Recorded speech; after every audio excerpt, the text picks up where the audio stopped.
제2부에서는 한성령 위원장님과 대담을 좀 나눠보도록 하겠습니다. 위원장님 오래 기다리셨죠? 네. 우선 최근 위원장님께서 민주노총이라는 타이틀을 가지고 계시지만 지금 장교항 현장에서 발생하는 대부분의 논란이 장교항 기관 장애 문제가 아니라 비정상적인 장교항 제도의 문제로 인식하고 고양시와 파주시를 중심으로 노사공동대책위원회를 구성하여 활동하고 계신 것으로 알고 있습니다. 그 내용에 대해서 간단하게 소개해 주시면 감사하겠습니다. 네, 알겠습니다. 예. 근데 민주노총이 이렇게 장교양 기관 원장님들하고 같이 한다고 하니까 여러분들이 이제 의아해 하시는 분들도 있고 의혹의 눈초리를 보내시는 분들도 있어요. 그런데 이제 저희가 이제 2013년도부터 이제 고양 파주 지역을 중심으로 해서 이제 노동조합 활동을 해왔습니다. 저희는 이제 그 비정규직 노동자들, 특히나 이제 최저임금조차 못 받는 경비 노동자들이나 식당에서 근무하시는 분들, 또 마트 노동자들 이런 분들 중심으로 이제 조직 활동을 해왔는데, 2013년도에 그러다가 이제 요양보호사 선생님들이 저희 노동조합에 이제 들어오기 시작했어요.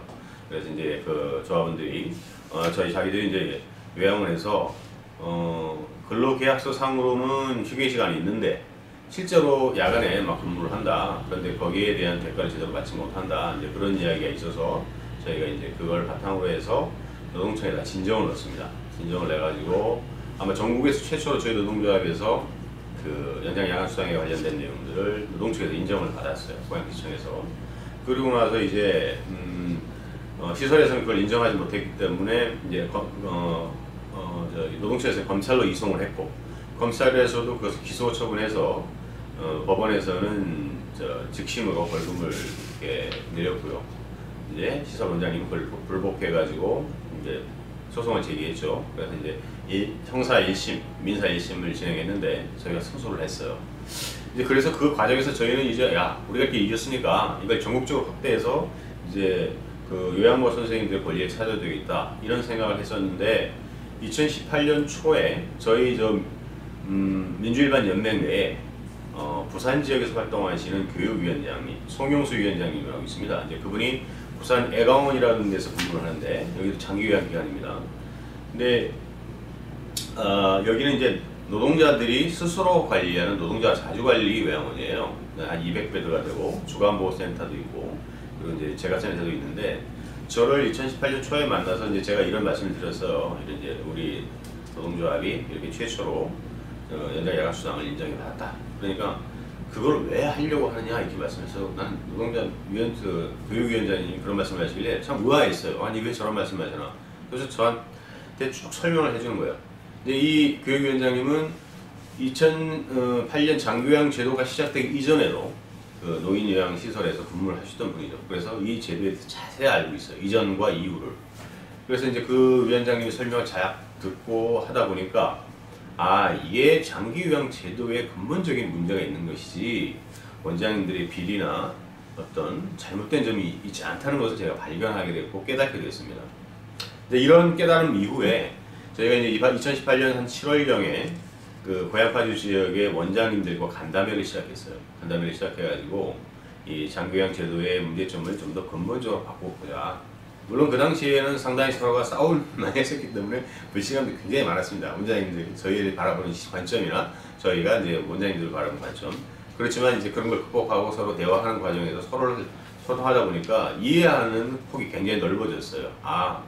이제 서로의 입장들을 이해하고 제도상의 문제점을 자꾸 토론하다 보니까 이게 어떤 문제점이 있는지를 이해하다 보니까 이 시점에서 우리가 함께 힘을 합쳐서 가야 된다. 그래서 지금까지는 보건복지부가 계속해서 보건복지 갑이잖아요. 그리고 을은 원장님들이고 거기서 일하시는 종사자들은 병이에요.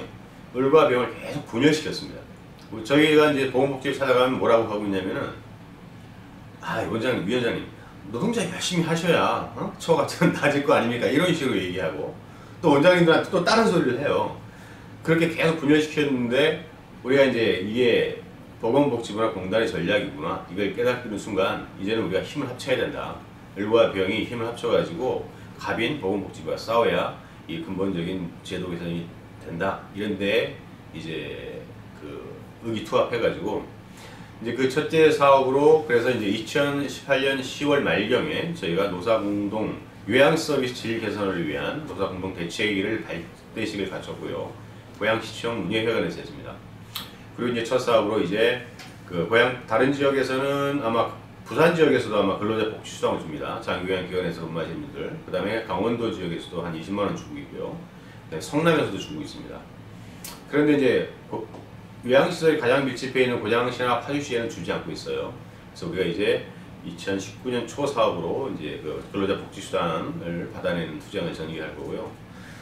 좀 더 근본적으로는 우리가 이제 수가 인상을 통해서 인력 배치 기준을 늘리고 지금 현재 요양보호사는 2.5명당 1명, 간호조무사는 25명당 1명, 그 다음에 이제 사회복지사는 100명당 1명 이렇게 되어 있기 때문에 굉장히 열악합니다. 이런 수가로 운영한다는 거기 때문에 현대판 고려장이 돼가고 있어요. 이 요양원이 인력 기준이 너무나 열악하기 때문에. 그리고 이제 요양보호사는 대부분이 근골격계 질환이나 대상포진에 시달리고 있고 뭐라고 하고 있냐면은 일하면서 돈보다 병원값이 더 많이 들어간다. 우리 집 아버지 막 그런 소리까지 하고요. 그리고 또 이제 월말 되면 간호사무소들이 너무나 바빠요. 서류도 하고 하랴, 또 어르신들 케어하랴. 사회복지사들은 말도 할 수 없죠. 100명당 1명이니까. 그런데 이제 외국 사례를 보면은 상당히 웬만한 선진국에서는 다 1대1 케어를 합니다. 요양보호사들이. 그러니까 얼마나 질이 좋아지겠어요. 근데 우리는 1.5명당 1명이다 보니까 실질적으로 3교대를 하게 돼 있어요. 그러다 보니까 요양보호사 1명이 봐야 될 환자 수가 8명에서 10명, 또 밤에는 15명, 20명까지 늘어납니다. 그럼 무슨 케어가 제대로 되겠습니까? 그러니까 이런 상황에서 원장들이 당연히 연장 야간 수당을 줄 수가 없는 거죠. 그리고 이제 예를 들어서 휴가를 가면 대체 인력이 들어가는데 그것도 수가에도 포함되어 있지 않고요. 그 다음에 예를 들어서 문제가 생겨서 또 어디 급히 집에 급한 일이 생겨 그럴 때도 이제 딱 이거는 급한 일이 생기는데 그런 부분 다 정리가 안 되고 또 노동조합법에 보면은 노동조합이 있을 경우에 그 근로면제라는 게 있습니다. 3,000시간 내지 2,000시간을 근로면제를 해줘야 되는데 그거 수가에 다 포함시켜야 되는데 그런 것조차 없어요. 자, 바로 이런 문제점들을 우리가 인식하고 이제는 2019년도부터는 그러니까 노사가 파업을 해서 근본적인 장기요양 제도를 개선해가지고 요양 서비스를 획기적으로 개선해서 정말 제대로 된 요양 서비스를 해보자 이런 의기투합을 하게 돼서 이제 이런 대책위를 활동하게 되는 겁니다. 네, 감사합니다. 질 높은 요양 서비스를 추구하는 거하고 노사 화합이라는 관점에서 매우 중요한 시도라고 저는 생각합니다. 왜냐하면 네. 옛날부터 지금까지는 사용자와 노동조합은 마치 적처럼 되어왔고 지금도 그게 변하지는 않았지만 특별히 한 위원장님께서 주도하시는 노동조합 입장에서 그 사용자인 장교환 기관과 종사자들과의 연합이라는 측면에서는 굉장히 중요한 의미를 갖는 것 같고 지금 말씀하신 것 중에서 여러 가지 인력 배치 기준을 강화를 하면서 요양보호사를 2.5대 1에서 1.5대 1로 하는 것은 이제 근로자 측면에서는 매우 중요한데 현실적인 입장에서 앞으로 보건복지부하고 제도 개선을 요청하실 때 좀 참고로 도와주실 일은 뭐냐면 지금까지 관행상 첫 번째 인력 배치 기준 강화에서 요양보호사 측면 특별히 부인난이 굉장히 심각합니다. 이렇게 지금 요양보호사가 139만 명이 면허를 가지고 있고 지금 현장에서 39만 명이 일하고 있지만 그 위치라든지 규모라든지 또 시설의 건축물의 모형이라든지 이런 데 따라서 굉장히 요양보호사가 선호하는 곳이 있고 기피하는 곳들이 많아서 실제로 요양보호사 구인난이 심각한 게 첫 번째 문제이고 두 번째 문제는 인력 배치 기준을 강화했을 때 이제 위원장님께서는 보건복지부가 급여 수가에 그대로 반영을 해서 제대로 급여를 주는 것으로 생각하고 계실 수도 있으나 지난 10년간의 보건복지부 행태는 어떤 제도를 강화했을 때 추가되는 비용을 100% 주는 것이 아니라 7, 80%만 주기 때문에 말하자면 치매 전문 제도라는 똑같은 일이 벌어졌죠. 그래서 그런 걸 하면 할수록 적자가 더 커지는 그런 사례들이 있었습니다. 그런 걸 고려해서 집중적으로 현실적인 측면에서 이루어질 수 있도록 급여 수가와도 연계돼야 된다는 것이 아마 예, 꼭 맞습니다. 필요한 제가 추가적으로 말씀드리면 예.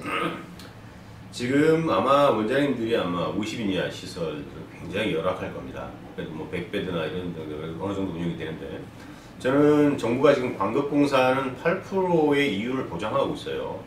그 사업자들한테. 그런데 왜 2008년도에 장기 요양 제도를 시작하면서 민간에게 이게 수익이 되니까 들어오라고 해놓고 그걸 끌어들였어요. 그리고 근로자들한테는 한 190 정도 임금을 맞춰준다. 그러면서 홍보를 하고 다니면서 140만 명이라는 요양보호사들을 만들어 놨어요. 근데 실제로 근무하는 사람이 34만이죠. 이건 보건복지부가 사기를 친 겁니다. 원장님들하고 근로자들한테. 그리고 지금도 190이 안 되고 있어요. 요양보호사 선생님들이. 이건 수가 문제가 굉장히 심각한 문제고요. 그 다음에 저는 광급공사 8% 정도의 이윤을 보장해 주는 것처럼 원장님들한테 이윤을 보장해 줘야 된다고 생각합니다. 따로. 근데 지금까지 이제 수가 인상을 계속 보건복지부에다가 요구를 하면 보건복지부는 뭐라고 얘기하냐? 똑같이 앵무새처럼 반복하는 말. 돈이 없다. 이 이야기를 하고 있습니다.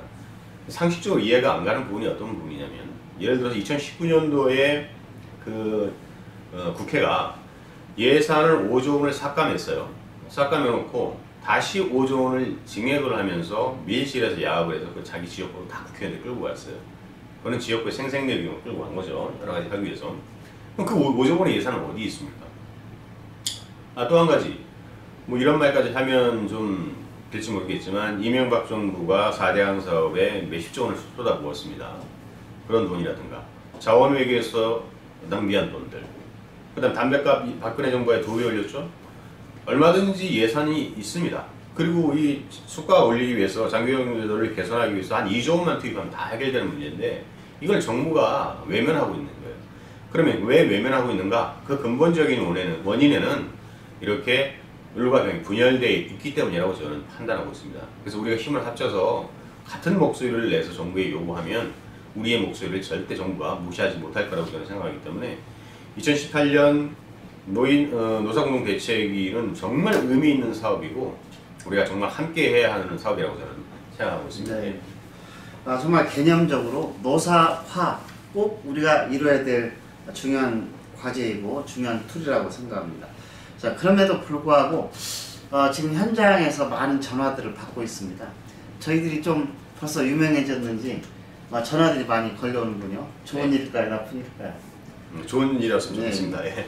예, 그럼에도 불구하고 많은 장교양 기관장님들이 우리 속담에 뭘 보고 놀란 가슴, 뭘 보고 놀란다. 뭘 봤죠? 소뚜껑이. 속뚜껑이죠. 라는 말처럼 민주노총이라는 무시무시한 타이틀 때문에 아마 위원장님이 말씀하시는 거에 대해서 의심의 눈초리로 바라보는 사람들도 있는 것 같습니다. 그래서 그걸 왜 그럴까라고 생각해 보니까 민주노총에 똑같은 민주노총이만 다른 연맹에 해당되는 김미땡 위원장이나 이길땡이라는 개별 노조가 지난 거의 한 1년 동안 무지와 억지, 떼법을 가지고 떼를 쓰고 막 과격하고 강경한 그런 행동을 많이 해서 그런 생각을 가지고 있는 일일 것입니다. 그래서 지금 좋은 의미로 우리가 노사 화합을 하기 위해서 기관 사용자와 노동조합이 노사 화합을 진심으로 이루기 위해서는 이러한 의심을 해소가 돼야 될 것 같다고 생각합니다. 그래서 위원장님께서는 이러한 현안에 대해서 어떤 그런 의심을 풀 수 있는 그런 대안이 있으신지 간단히 소개해 주시면 고맙겠습니다. 예, 제가 이걸 두 가지 좀 말씀드리겠습니다. 아마 이제 노동조합이 이제 원장님들하고 함께 한다니까 우리 노동조합이 아닌 다른 노동조합들, 민주노총에는 상당히 많은 노동조합들 연맹이 16개나 있어요. 노조가 의심하고 있고 또 원장님들도 의심의 눈초리로 보는 두 가지 시각이 있습니다. 죄송합니다. 그럼 노동조합에서는 우리가 노사가 함께 하는 게 역사적으로 없었는가? 그렇지 않습니다. 비단 예를 들면 영국의 이제 철도 노조가 1880년대에 영국이 철도를 지을 때 민간 자본을 끌어들였어요. 그래서 건설을 했는데 정부가 돈을 너무 적게 들인 거예요. 이 건설 비용을. 그러다 보니까 업자들 이걸 사용하는 업주들도 굉장히 어렵고 근로자에게 또 돈을 줄 수 있는 게 너무 적은 거예요.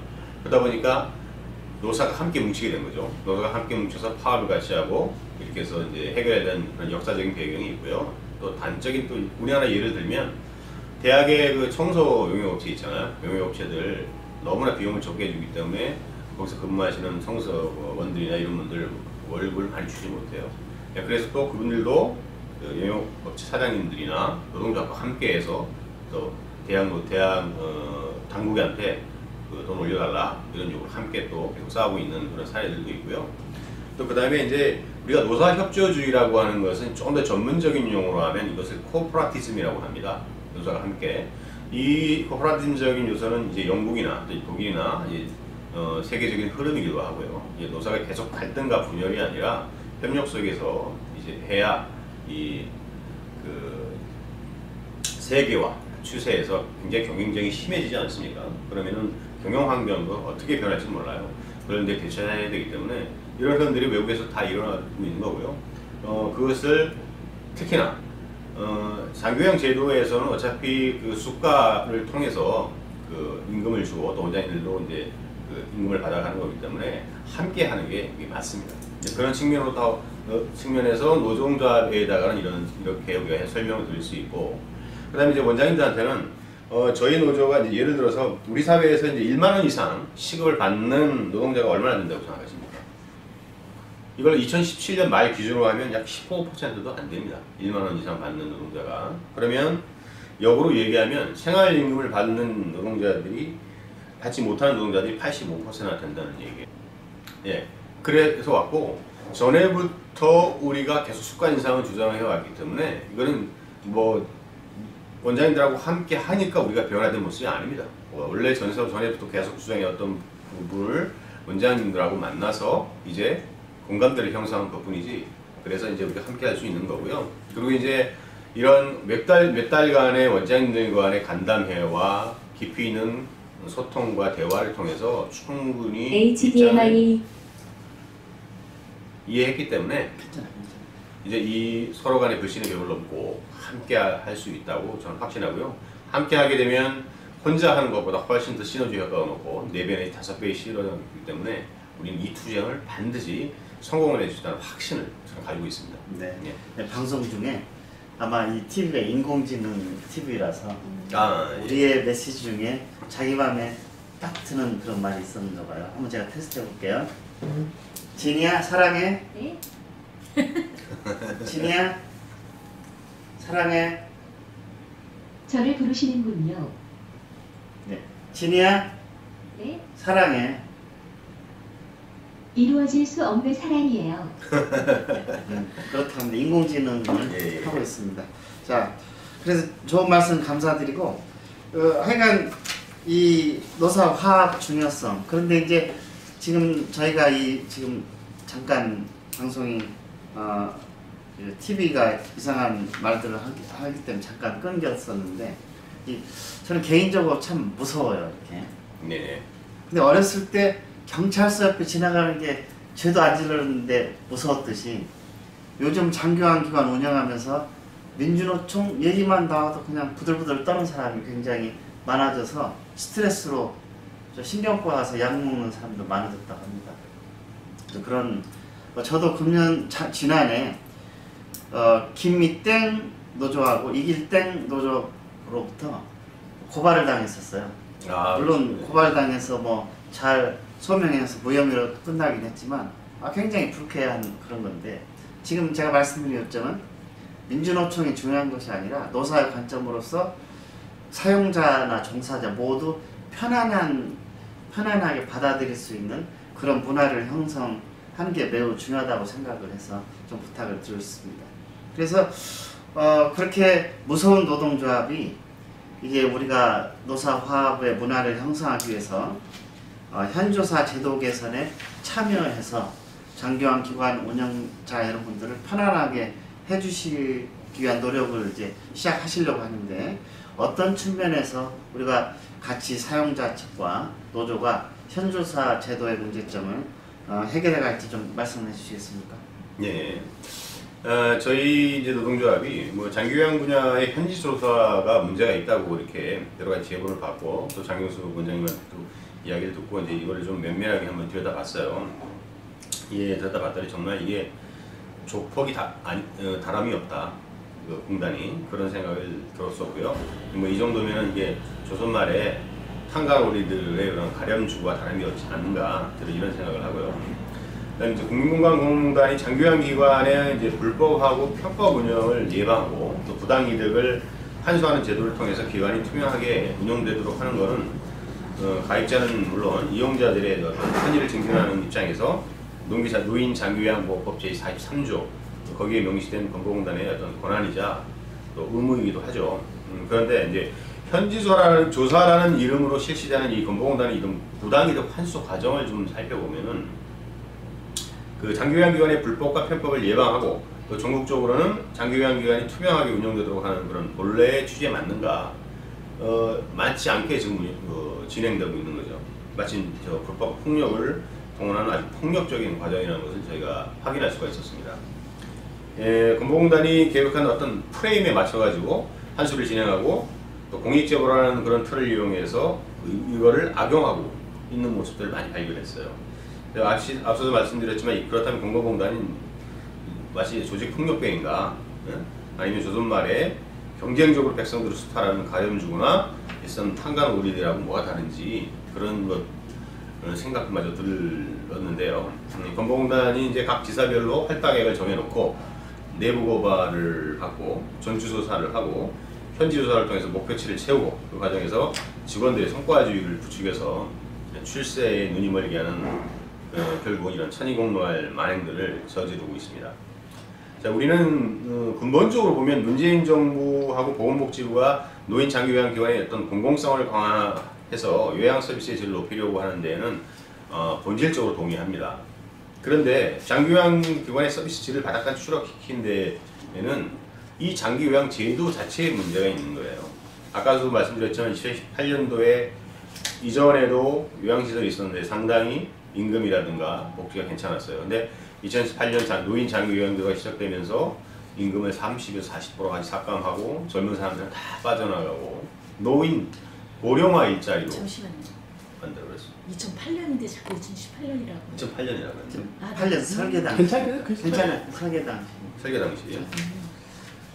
다시 할까요? 괜찮습니다. 2008년도에 했는데 그랬는데 이제 그 이후에 임금 대폭 삭감하니까 당연히 그때 2008년 이전에는 젊은 사회복지사, 요양보호사, 간호조무사 다 많았단 말이에요.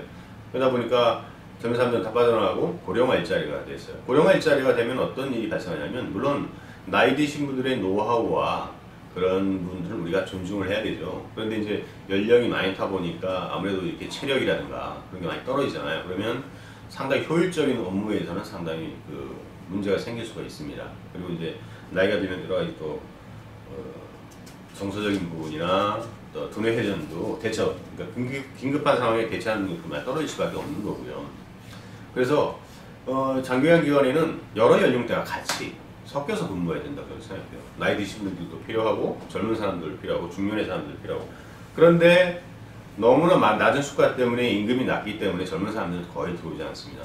대부분 60대, 70대, 50대 초반도 별로 없어요. 50대 후반에서 노노케어라고 하죠. 그렇죠. 노노케어. 그래서 노인이. 혹은 이런 얘기를 해요. 케어를 받아야 될 사람들이 왜 요양을 해서 케어를 하고 있냐. 막 이런 소리도 하고 저희 조합원들 이런 소리도 합니다. 저희는 절대 요양원에 안 간다. 이런 소리까지 할 정도로 되는데 이 근본적인 문제가 바로 수가에 있다는 거죠. 인력비 체계 기준이 너무나 낮고 2.5대 1.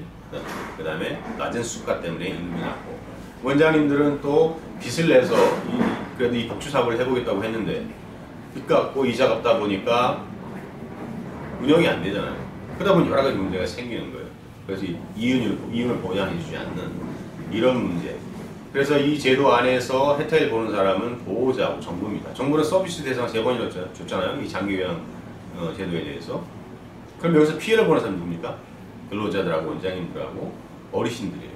어르신들은 질 낮은 서비스를 받아야 되고 근로자들은 열악한 노동 환경에서 근로를 해야 되고 원장님들은 수익이 안 되는 데서 허덕이면서 문을 닫아야 될지 이거 언제 닫아야 되나 이런 고민을 하면서 운영을 하고 있습니다. 그래서 이렇게 해서는 절대 문제가 해결되지 않고 정부가 나서서 그 예산을 대폭적으로 지원하기 위해서 그 투입해서 질을 높여야 되고요. 비단 이 문제는 현재의 문제만이 아닙니다. 현재 문제는 아니고 바로 우리의 문제예요. 우리의 문제. 예, 그렇고요. 그래서 지금이라도 보건복지부와 건보공단 그리고 한 가지 더 말씀드리면 그 건보공단 이제 그래놓고 이제 와서 노인장기요양법 위반, 장애인 고용처법 위반, 형법상의 지구권 남용까지 일삼으면서 개인 시설을 폭력적으로 정리하겠다고 칼춤을 추고 있어요. 공단이. 그리고 종사자들의 내부 고달을 붙이고 있죠. 그리고 광고를 게시해서 내부를 이간질시키고 그것도 모자라서 전주조사, 현지조사를 통해 가림직을 일삼고 있는 겁니다. 건보공단 직원이 현지조사를 나와서 폭력을 일삼고 협박하고 마치 완장을 찬 것처럼 설치는 이런 배후에는 바로 이런 서글픈 역사가 있는 거고요. 그런데 건보공단은 그럼 현지조사권이 있습니까? 없습니다. 시청의 직원이 나와서 해야 되는데 그런 법적 권한이 없는 그 공단 직원이 현지조사를 하고 있다는 것은 이것은 불법을 저지르고 있는 것이죠.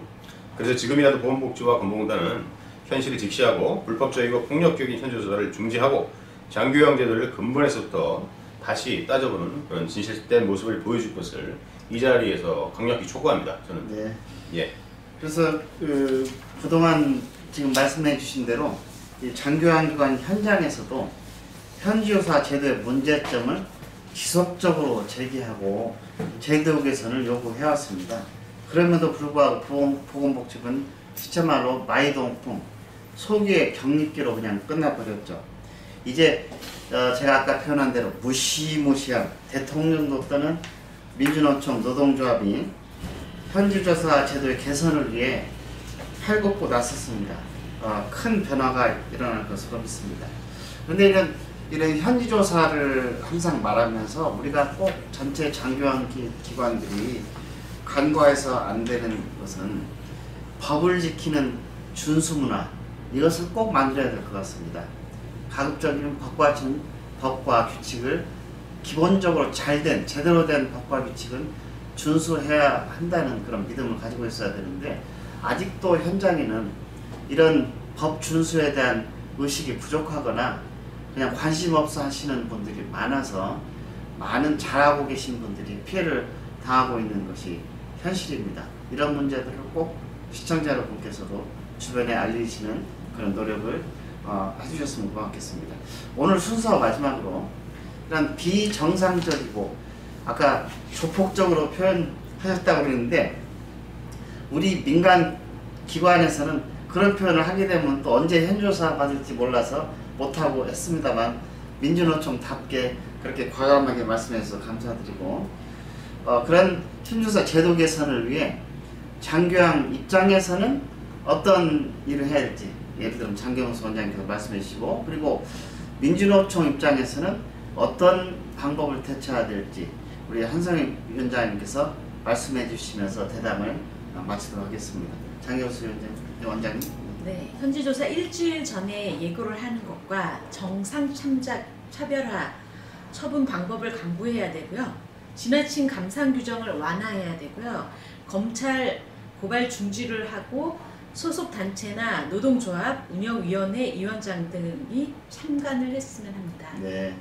그래서 그 다른 1, 2, 3, 4에 대해서는 많이 알려져 있지만 실제로 5번째 공정한 현조사가 되기 위해서 무슨 말씀이냐면 실제로 많은 불만들이 현조사 과정에서 협박 이렇게 사실 확인서를 써주지 않으면 검찰에 고발하겠다 그런 의견들도 많이 들어왔죠. 그래서 공정한 그런 현조사가 되기 위한 부단한 노력을 해야 될 것 같습니다. 그래서 제가 한 사례로 이 한국 백만인 클럽이나 공공정책 시민감시단 총재 입장에서 여러 기관들의 운영위원장을 하면서 실제로 그 현조사 당한 곳에 운영위원장 자격으로 참가를 해봤습니다. 굉장히 큰 힘이 됩니다. 그래서 지금 우리 자문 변호사인 좌서준 변호사께서도 이런 현지조사에 참관하는 프로그램을 하나 디자인해서 이제 공개할 예정으로 돼 있고 또 우리 소속 단체 한국 100만 클럽 또는 공공정책 시민감기단 그리고 우리 위원장님께서 하는 노동조합도 이런 옴니부스라고 하죠. 이렇게 관련된 그런 감시단입니다. 옴니부스 감시단이 현조사에 참여하는 그런 제도를 만들어서 보다 불공정한 현조사가 이루어지지 않도록 하는 제도 개선이 이루어지는 게 어떨까 생각하는데요. 아, 예, 저는 동의하고요. 예, 저도 그거를 좀 추진하고 있었습니다. 네. 그래서 저는 그 현장 의원을 수렴해서 제도 개선 그리고 사안을 파악하고 이것을 이제 보건복지부에 전달해서 개혁이 이루어질 수 있도록 총괄적으로 협력을 해드리겠습니다. 예. 예.